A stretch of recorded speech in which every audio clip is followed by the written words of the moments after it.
Good evening. I'm Dorian Llewellyn. I'm the president of the Institute for Advanced Catholic Studies at USC's Dornsife College of Letters, Arts and Sciences. Our institute exists to deepen Catholic thinking and imagination around the issues of the day. We try to build bridges between academic fields and also between people of a diversity of different convictions. So with us this evening is the founder and president emeritus of the Institute, and my friend, and also Alton M. Brooks Professor of Religion at USC, Father James Heft. Now, I'm guessing that many of you listening tonight will know him as the author or editor of, I think, 13 books, a sheaf of book chapters, over 150 articles on a fascinatingly wide range of topics. He's also widely sought after speaker and preacher. Before he came to USC, he spent many years at the University of Dayton as chair of the theology department, provost, and chancellor. His latest book, The Future of Catholic Higher Education, The Open Circle, is the topic of our conversation tonight. And joining us also this evening is another person who has deep knowledge of that same field. President Tania Tetlow is the 17th president of Loyola University, New Orleans. She's the first person and also the first woman to lead that university. She's also the fourth woman president and the youngest woman president to lead one of the 27 Jesuit colleges and universities in the United States. So before coming to Loyola New Orleans, President Tetlow was Senior Vice President and Chief of Staff, as well as the Felder Fayard Professor of Law at Tulane University, where she held multiple leadership roles. She's a renowned legal scholar, and she's also been a practicing commercial lawyer and also an assistant U.S. attorney. So she also brings to the table a rich professional and scholarly background and a wide experience of higher education, in her case, secular as well as Catholic. So that's basically my job done for the evening. So let me start up this 45-minute program then by inviting Father Heft to introduce his latest book. Thank you, Jim. Thank you, Dorian, for the introduction. Good evening to everyone. I'm going to give a quick overview of the book, but I need to give thanks right at the beginning. Thanks to the Emeritus who have supported me all these years in various ways to do things that are quite different. I also thank Ray Fitz, who was one of the longest serving presidents of the University of Dayton, who after I became provost asked me if I would every fall give a lecture to the faculty. And that's a particular challenge because of anyone who's president of a university with a wide range of faculty, how do you address those kind of things? But he says address things that are really critically important to the mission of a Catholic university. About 8 of the chapters were originally in my book. There were originally talks that I had given and I reworked. The common theme throughout is a combination of the Catholic intellectual tradition and the open circle. The open circle is critically important because part of Catholicism is sustaining a dialogue with culture, with other religions, and so on. But Catholic intellectual tradition is crucial because one of the greatest risks today is to not recognize that Catholicism is not just a morality, not just a parish practice. Those are all important, but it is in fact a way to think about the cosmos, about nature, about politics, about economics. All those things are very important. I have the book divided into 5 parts. The first part I call True Norths: Jesus, Mary, and John Henry Newman. Jesus, obviously, because Jesus is the center of the Christian life. Now the question is, can Jesus be the center of a university? And I think it's been a tough match because it seems as though this concrete individual person gets lost with the generalizations and some of the larger approaches to knowledge that can be abstract. So I wanted to talk about Jesus right at the outset. Second, Mary, I think, is critically important for a variety of reasons. You could say, well, there'd be no Jesus if there weren't Mary, but it's more than that. It has to do with the incarnational dimension of Christian thinking. And finally, Newman should need no explanation because of his great contribution to a vision of a Catholic university. But in particular, I wanted to defend Newman as not just a kind of abstract thinker about an idea, but someone who had to deal with a great deal to try to get his vision off the ground in Ireland. Second, the university and the church, stated simply, we're in a period of rather intense secularization. And I think then the consequence is that it's very important that we be linked in an appropriate way to the church, nationally and internationally. Otherwise, we can get swallowed up by national concerns or go secular, as so many of the originally Protestant universities in the United States were once. Third, faculty and university mission. I think you have the most chapters there. It's the most important. It's the core of the university. And I think recruiting, forming, understanding academic freedom in a way that's distinct from the way the AAUP understands it, the importance of liberal education, Catholic theology, and religious studies and how that relates. And finally, an example of a person that I think is a model Catholic academic, Charles Taylor. I devote a chapter to him. Fourth, co-curricular and curricular. I take a look at Catholic studies programs. I also take a look at the relationship that exists and should exist between campus ministry and the academics. Too often they live in two different worlds, and try to overcome that gap is not the easiest thing to do. And finally, looking at the future, I really focused at three things. One is obviously leadership, but leadership with an academic vision. It's very important. Second, I look at the Catholic Church again, and its international character, and the example, the contribution that the Catholic Church as a believing community with a long history and a long and rich history can make to Catholic universities and to bishops. Finally, I take a look again at faculty. Funding, money is important. No margin, no mission. A number of places are feeling the strain a great deal. Catholic colleges and universities got a late start when it comes to building endowments, and we're still way behind. So those are the things that I touch upon in the book. It's a collection of essays.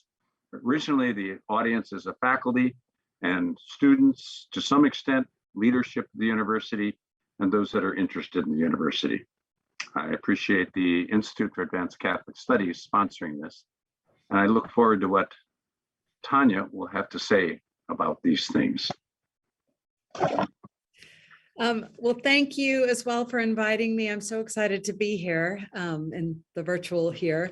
I really love this book. It was so full of hope and aspiration, but also a very realistic look at the problems and constrained choices that we face in Catholic universities and the shifting world around us and the pressures it brings to bear.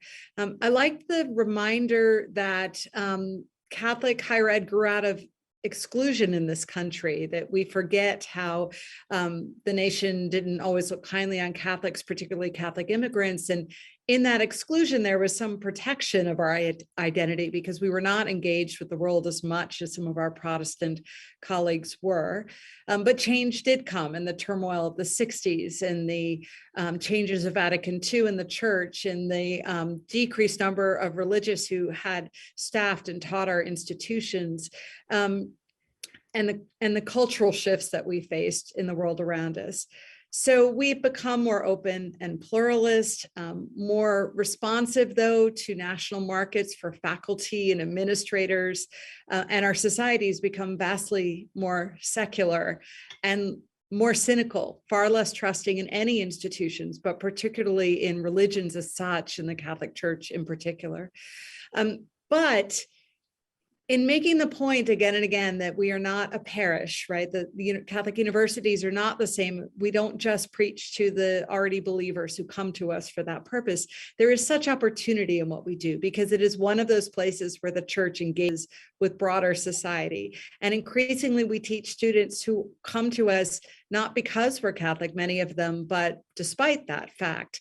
And that is a real dilemma and a difficulty for us, but it also an opportunity to be part of the formation of young people at a moment when we can persuade them and get to them and help them become the kinds of men and women that we want them to be.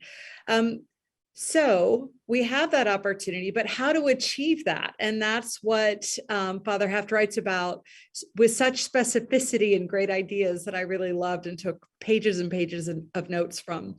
Because we used to do it by mandating masks and having curfews and regulating the length of men's hair and women's skirts. We don't do that anymore. We can't do that. So how do we achieve that sense of identity and not lose it? Because we want to be welcoming and invitational, but the risk is that we so dilute our identity that we lose who we are in the scope of it. So I love the very specific ideas of how to maintain that. And also the description of the glory of the Catholic intellectual tradition. And I think that there's never been a more important moment to stand by that, to remember how important it is, because the very notion of truth is under attack right now. And the Catholic intellectual tradition insists that there is truth, and we have humility about finding it, but we're never going to stop looking. And we don't believe that, as my aunt once told me, turning off Fox News, that you have your facts, Tania, and I have my facts, right? They're one set of facts and we're going to find them. We believe that truth can be found not just in the study of religious texts, but in everything humanity creates, arts and sciences and math and music. And we insist that faith and reason are not at war with each other. And a lot of the pushback of intellectual tradition is against religion, is a form of religion that would deny that, and the teaching of creationism in schools and all of those. But that is not who we are. That is not our intellectual tradition. But how well do we actually perform the Catholic intellectual tradition in Catholic universities is a very wise question that the book asks. And how do we defend that tradition when we participate in national markets to recruit faculty, and faculty respond to those markets and how they're promoted and where they get their status in a world that increasingly is not just secular, but hostile to religion and sees it as irrational and problematic. So is it enough as we hire for mission to focus on values? Is it about focusing on the methodology intellectually of what we do? And the book tries to start to answer that. And I have more questions for you about that, because it's just such a difficult question for us.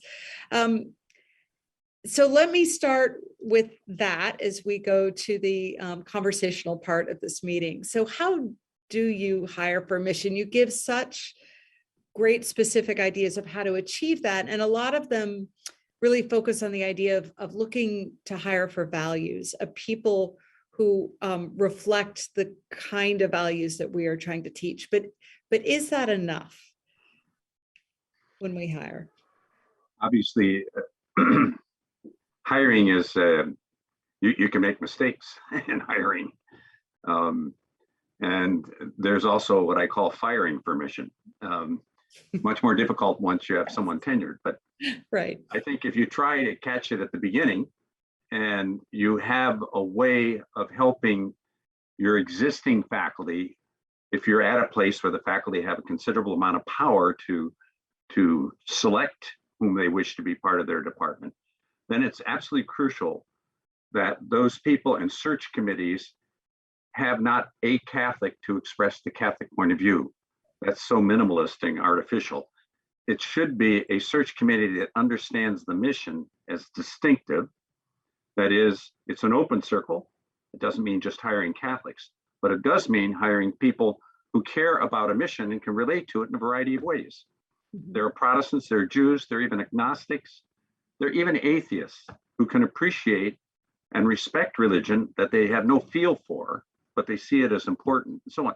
So how do you pick those people out that will, in fact, support the mission intellectually?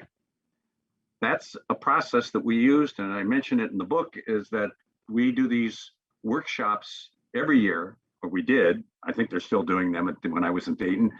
We constructed them where we went off campus with search committees and said, what does it mean? What does it mean to hire? Does it mean to hire devout people that are dumb? Or does it mean to hire only Catholics? Or make sure you get diversity without thinking about diversity within a mission? If you only go for diversity, you're going to lose it over time. It'll dissolve. So how do you do it is something that we went step by step regularly and had deans, had department chairs, had faculty in groups of about 20 to think this through. It's an investment of time, but I think it's an extremely important investment. I was talking with someone the other day, invest in your faculty, select them carefully and invest them. They're the ones that interact with the students 24/7. Administrators don't. So I think that hiring is a critically important thing, and that's why I devoted a chapter to it. So you also talk a lot about the ideological divide within the church, within society, and Catholic teaching actually straddles both sides of that divide, although Catholics on both sides of it often ignore that. Our teaching in general sort of stands against the rising tide of libertarianism and the focus on the individual overall, and this sort of just logical fallacy that most of what I do doesn't affect other people, and the moral notion that it doesn't matter if it does affect other people. And we're in a moment in this society right now when that libertarianism is literally killing people with the masking and the vaccine debates. So you point out quite accurately that universities tend to lean into the more progressive parts of social teaching with great enthusiasm, but they tiptoe around the more conservative parts of our teaching. In some ways, I think we could be the answer to bridging this divide in the church in general, and particularly in universities. But how do we navigate the complexities of that? And back to the mission question and hiring for mission, how do you feel about hiring libertarians on the faculty? There are a lot of questions there, and there are very important ones. I've never met a poor libertarian. You know, I mean, libertarians generally are people that are well-to-do, self-sufficient, at least they think they are until the first coronary. And this is how they perceive. And if they look at Catholic social teaching, they're going to say, yeah, this is communism. This is socialism. That's the possibility of socialism reigning in the United States is so small, in my judgment. I'm not a political scientist, but I would say that's one of the things. The problem is partly not solved, but responded to in this way. Let me give you a story. A couple of years back, so it had to be at like 2016. I had lunch with a man, devout Catholic, very thoughtful, very successful. And I wanted to raise some money for the Institute. So we sat down, we started having lunch, and he immediately started attacking the Pope and started attacking this encyclical on the environment. What's the matter with him? Why is he getting into politics? So on and so on. I can't believe it. You know, I was really upset. So I said to him, I said, have you read it? No, he hadn't. I said, well, look, why don't you read it? We'll get back together in a couple of months. We can talk about it again. So rearranged, started out again right away, blasting it, saying, I said, have you read it? He said, no, I haven't. I said, okay, we're not talking about it. Needless to say, I didn't raise any money at that lunch. But what he could not see, and what a lot of Catholics in the polarized world now in the United States cannot see, that at the heart of the Pope's encyclical on the environment is a theological assertion that is absolutely critical. It's in the creed. I believe in God, the Father Almighty, creator of heaven and earth. This is all God's creation. It's a gift. We need to tend the gift. We're not landlords, we're tenants.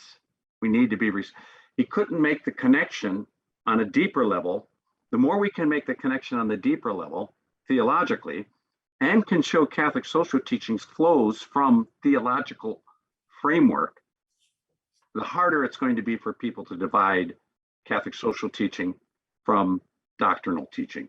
They're both linked, but we live in a world that is secularized, politicized, and where religion is privatized. And when it's privatized, the notion of social teaching, that gets scary. That gets scary. So people pull back from that. What does it have to do with the economy? That's something else. What does it have to do with healthcare coverage? No, those are essential to the dignity of the human person. That's the correlation that I think Catholic universities can make that will at least help to respond to this false division that exists so much in the culture. And how do we walk that line between wanting to teach what we believe, but also being places of honest intellectual debate and openness.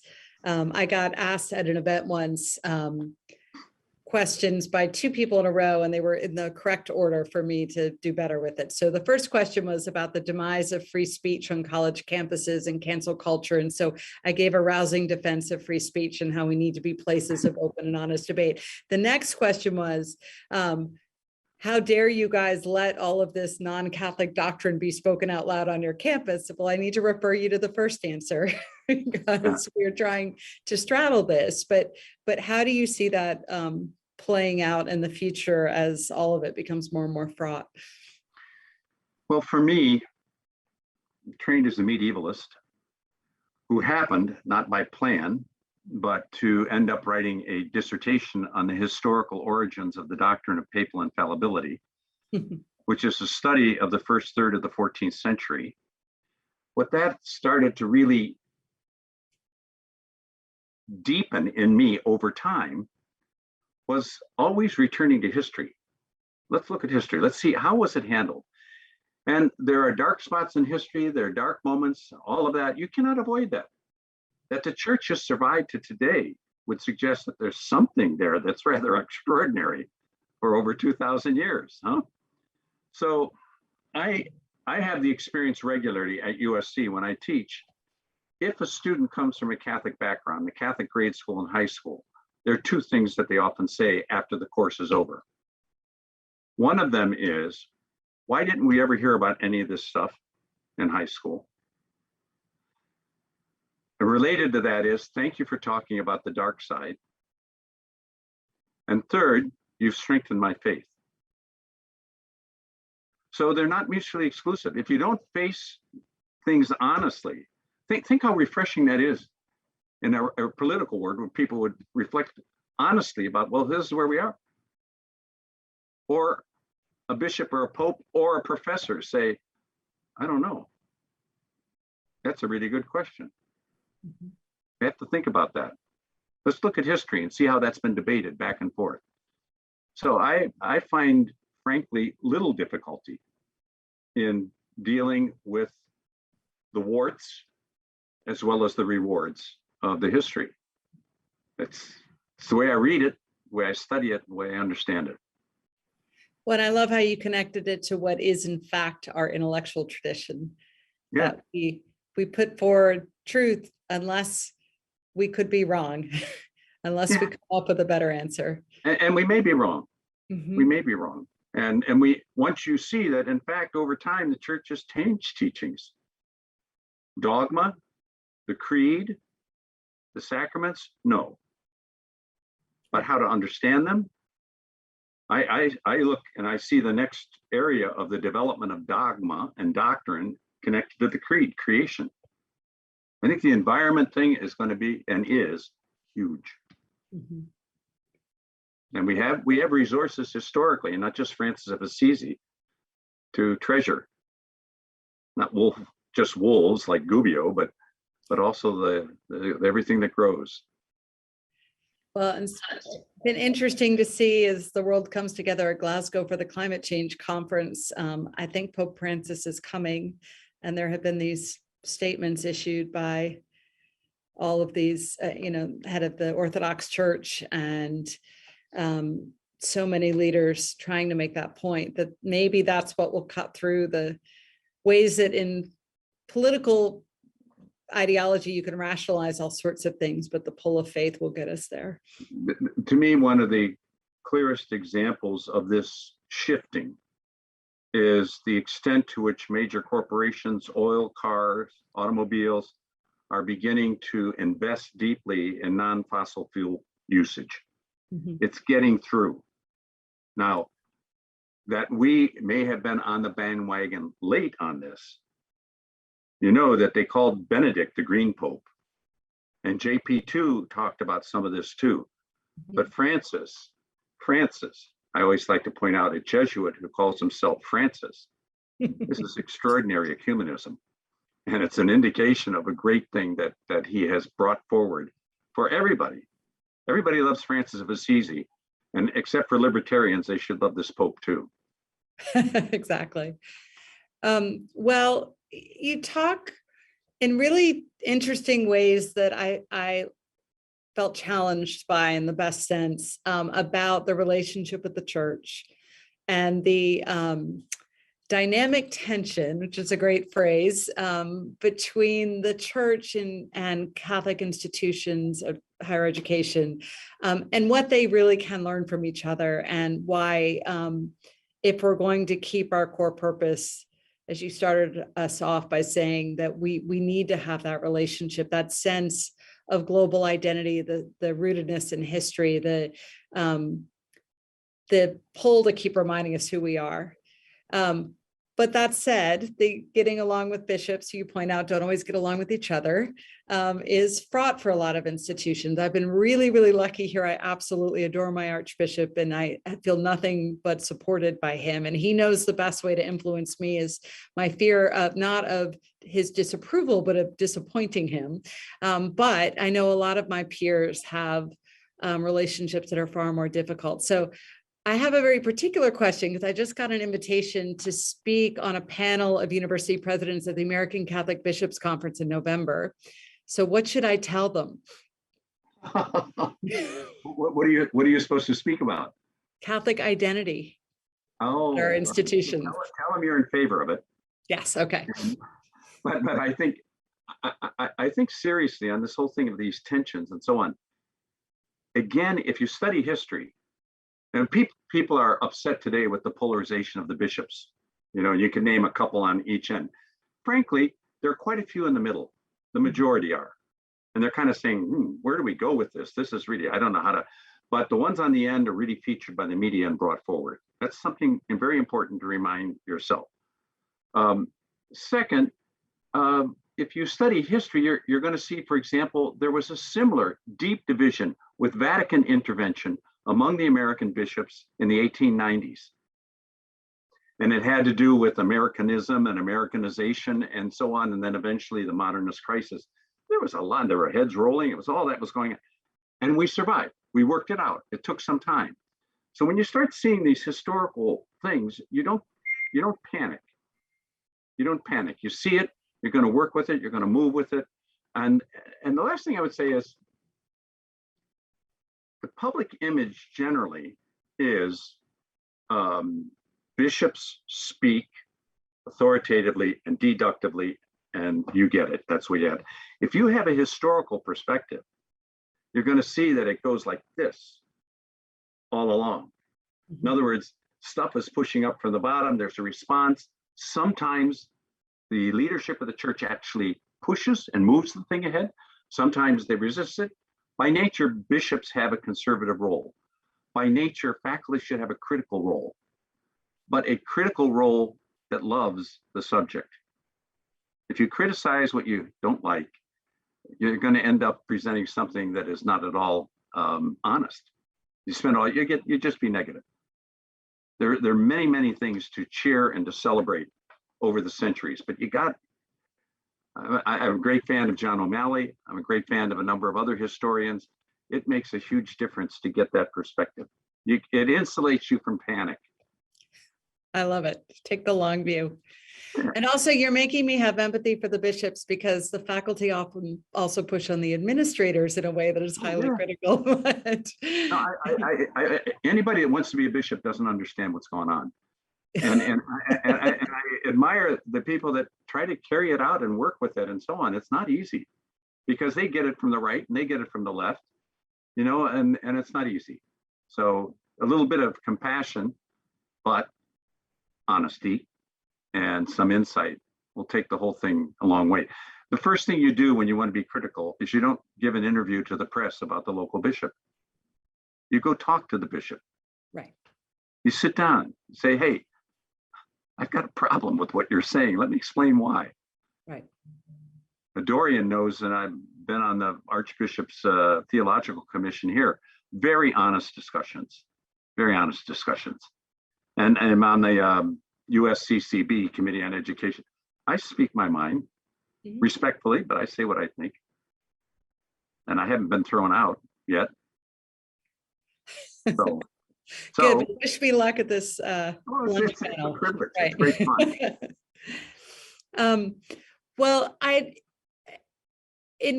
you do a lot to describe the diversity of Catholic higher ed, which I appreciated, that we have elite institutions, but not that many. And even for them, they're forever feeling sort of that pursuit of status, which is sometimes denied them as Catholic institutions. But for most of us, we are in a world of higher ed that has cleaved ever more into the haves and have-nots, where those 50 or so most elite institutions educate the privileged who become wealthy alum who give lots of money to fuel the endowment, and it's this virtuous cycle of making it easier and easier. But for the rest of us, we're competing for fewer students demographically. We are this is just higher ed, not even Catholic higher ed, and we're overly centralized in places like the Northeast, where there are too many schools for the population. We are dealing with a disparity of wealth in this country, where families have less and less to be able to afford the cost of college, which costs it as much as we try to keep it flat, and we're remarkably lean, most of us, is hard not to grow. And so within that world, I find myself navigating the pursuit of mission in Catholic identity and faith in the formation we do of our students, but also in the opportunity that we give them. And sometimes those constraints are problematic because the ability to fund, and I love that you acknowledge that frequently, a lot of what we want to achieve if we had our best is difficult when our students can afford to pay so little. I mean, what we take in from the average Loyola student isn't that much more than what a Catholic high school locally gets in tuition when you deduct financial aid. And so we also have the problems of, we defend the liberal arts, the focus on the humanities as a good Catholic institution should, and we believe in that, but that focus on the return on investment for our students is really hard to resist when a third of my students are the first in their family to go to college, right? So they've literally given me their life savings in the hope that they'll have a job at the end of it that helps them pay off their loans.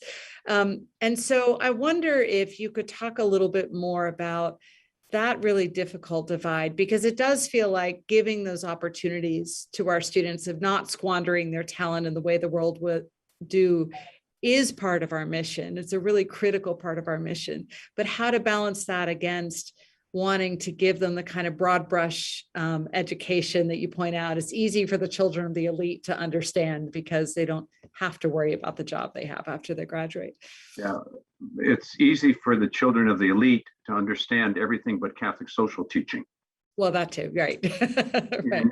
And the problem is, in the wealthy universities, the danger is that they so aspire to be identified with the privileged elites that they build an endowment that I give them cheers, no money, no margin, no mission. Okay, that's great.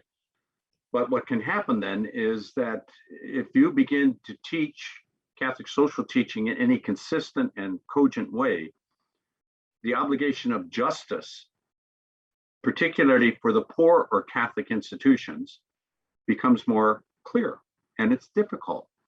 It's very difficult to get, I would say, with, we could check with Dorian about this afterwards, but you see the same pecking order among Jesuits. You see them on the same kind of thing that goes on, where some of the best often continue to build and want to build that up, but they don't take the time to say, well, how can we be really helpful to the people that are financially struggling?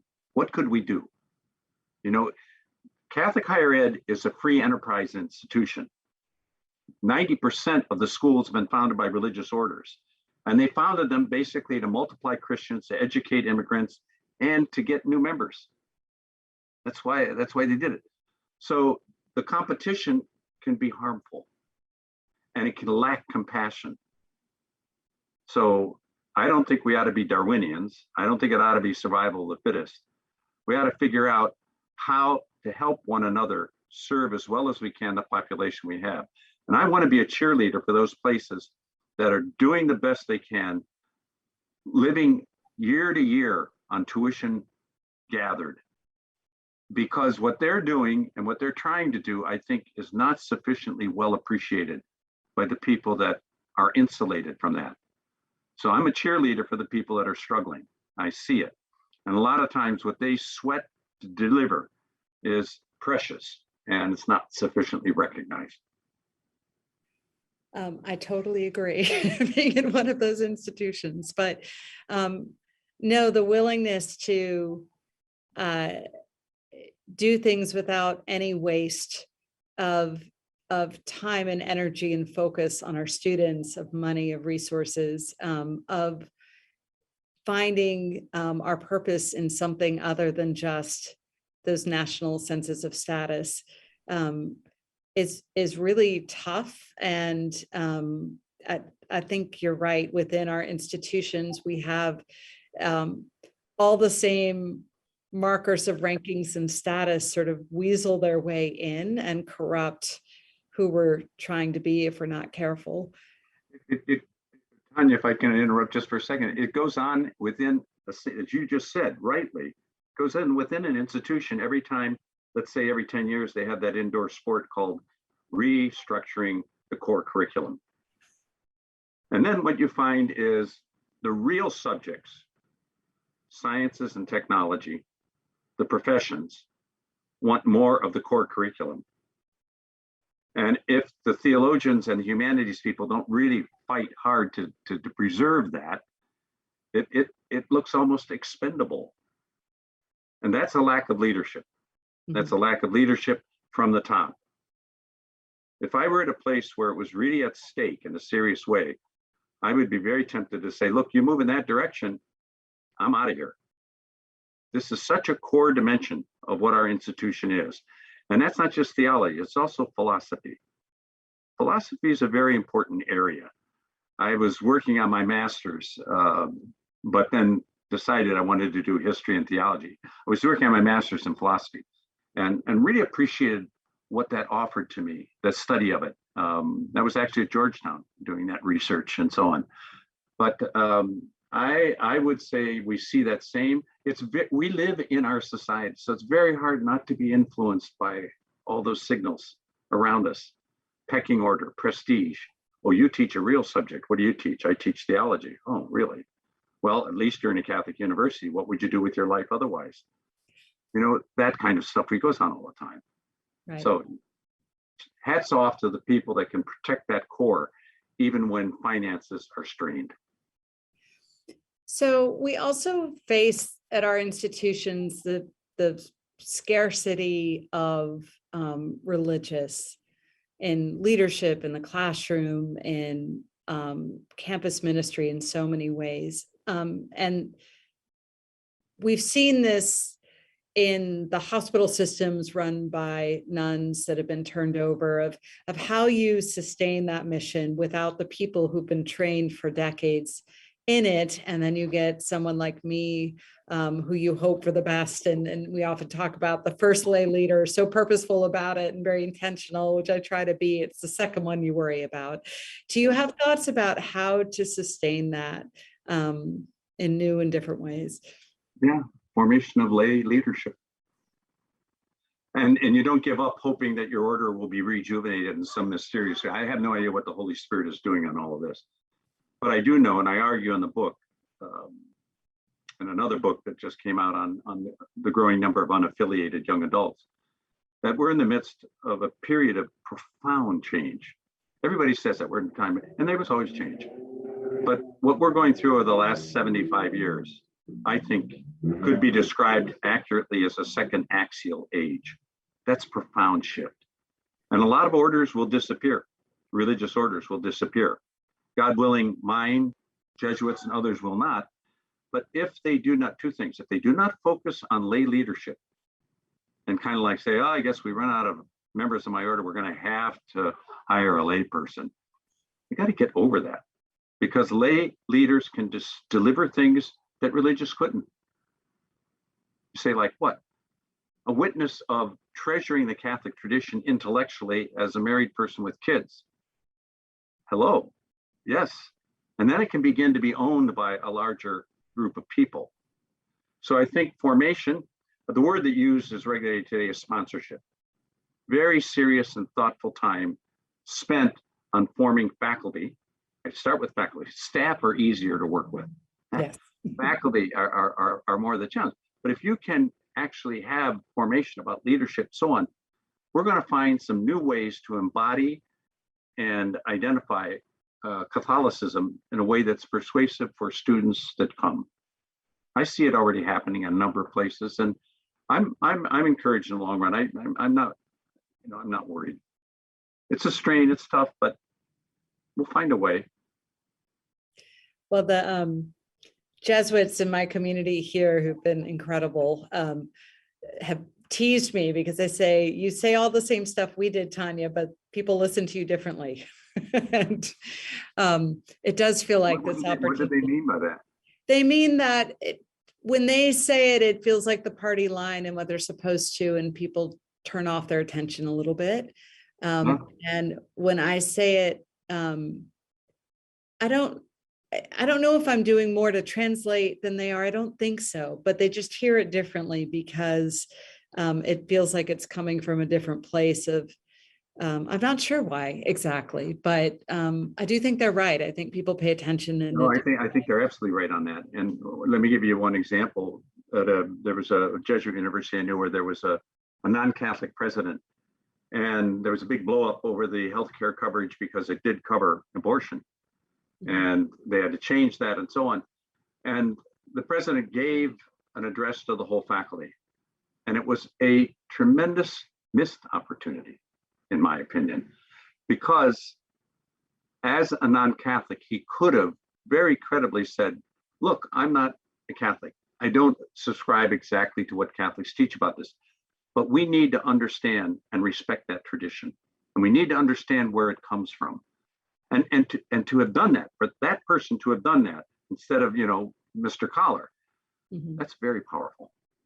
Okay. Or to have a very fine finance professor who regularly asks credibly the students, okay, we looked at Keynesian, whatever economic tradition we're looking at, what do you think the impact will be on the poor? And what difference does it make? That's all. You don't have to have the answer. You don't have to trot out all the encyclicals. Just keep asking the fundamental question that opens up eyes and hearts to something that, and a layman to say that.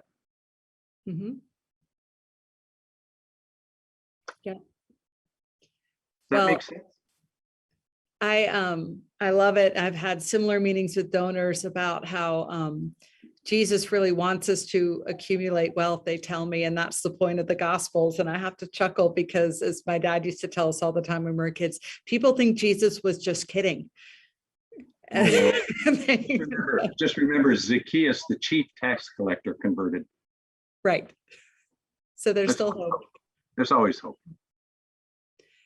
Well, this has been a wonderful conversation, and I love the book, and I hope that everyone will go read it because it gave me both such hope in the work and the bright future of American Catholic higher education, as hard as it has gotten, but also so many specific ideas about how to get there, and formation and hiring for mission and Catholic studies and the real nuts and bolts of the constrained decisions that I have to make every day. So thank you for writing it, and thank you for everything you bring to this work.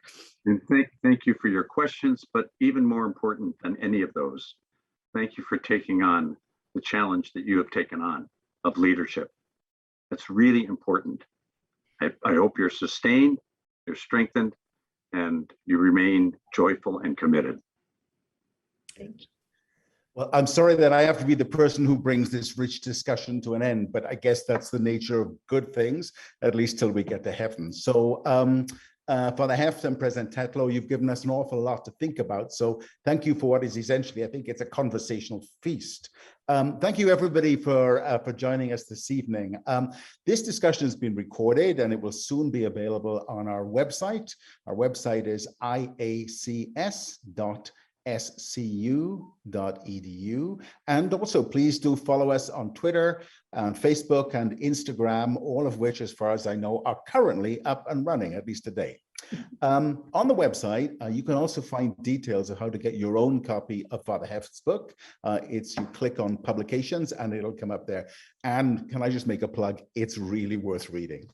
Also on the website, you'll also find details of the Institute's next online event, which is going to take place on November the 18th. It's titled Neighbors at the Border. And we are bringing together three authors for an ecumenical conversation about Christian thinking about immigration. So once again, Father Heft and President Tetlow, thank you so much, and good night to everybody. Thanks. Bye-bye now. Thank you.